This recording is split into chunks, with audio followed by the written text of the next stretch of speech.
हैं।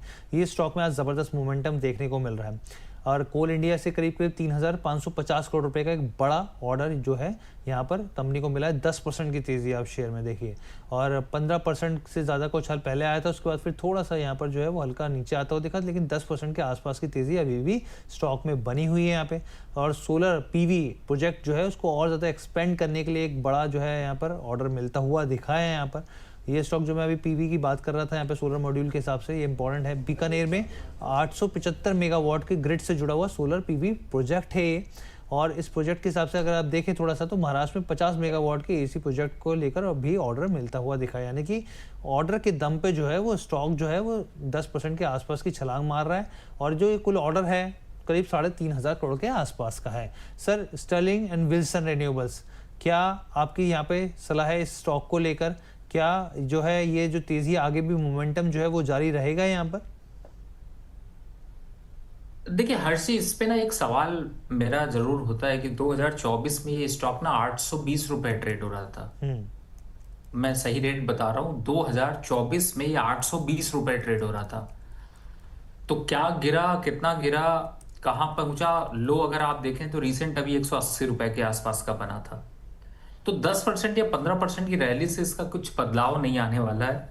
मुझे ऐसा लगता है कि अगर पुल बैक आ भी गया, 250 रुपए आ भी गया, तो क्या आप प्रॉफिट पे आएंगे या आप चल पाएंगे? नहीं, मुझे ऐसा लगता नहीं। आईपीओ पे भी बहुत हायर प्राइस पर आया था, तो मुझे ऐसा लगता है कि इसके किसी भी पुल बैक पे इस जगह से रास्ता बदल देना ज्यादा अच्छा है।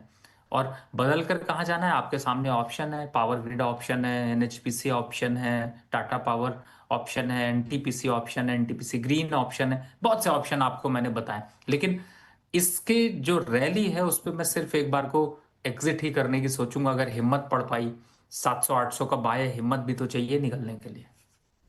ठीक है, तो सर एक चीज़ समझाइए यहाँ पे, क्योंकि इससे जो पीवी को लेकर सरकार की तरफ से जो है वो बहुत ज़्यादा बूस्टअप दिया। हमने देखा पीएलआई स्कीम भी सरकार लेके आई, तो यहाँ पर ज़्यादा क्योंकि काफ़ी टूट चुका है। एक निवेशक जो होते हैं वो तो इस हिसाब से सोचते हैं कि भाई काफ़ी कुटाई हो गई, अब मौका है क्या वापस ये प्राइजेस जाएंगे, या इसकी जगह पर हम लोगों को जैसे टाटा सोलर पावर है या फिर वारी एनर्जीज है या फिर अडानी सोलर, वहाँ पर फोकस करना चाहिए?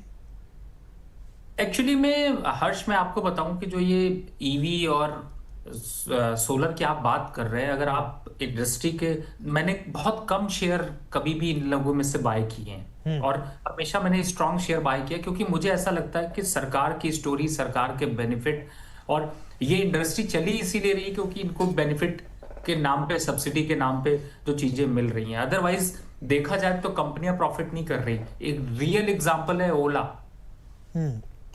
तो मुझे ऐसा लगता है कि आप निवेश करते हो एक ऐसे चीज पे जिसपे कि रिटर्न बनने की प्रोबेबिलिटी इसलिए हो क्योंकि वो कंपनी स्ट्रांग हो, फंडामेंटली स्ट्रांग हो, वो ना कि आप इस पे कि गवर्नमेंट की पॉलिसी के ऊपर डिपेंडेंट होते हो। ये चीज जिस दिन जिसने रिलेट कर लिया ना, वो लोग उस दिन से ना, अभी कुछ महीने पहले आपको चिप की कंपनीज दिखा था, जब जब ऑटो कंपनीज पे इंपैक्ट आया था, फिर अब सोलर दिखने लगा, फिर कुछ दिन बाद ईवी दिखने लगता है। तो गवर्नमेंट पे की पॉलिसीज पे ज्यादा डिपेंडेंट स्टॉक बहुत अच्छे नहीं होते मेरी नजर में।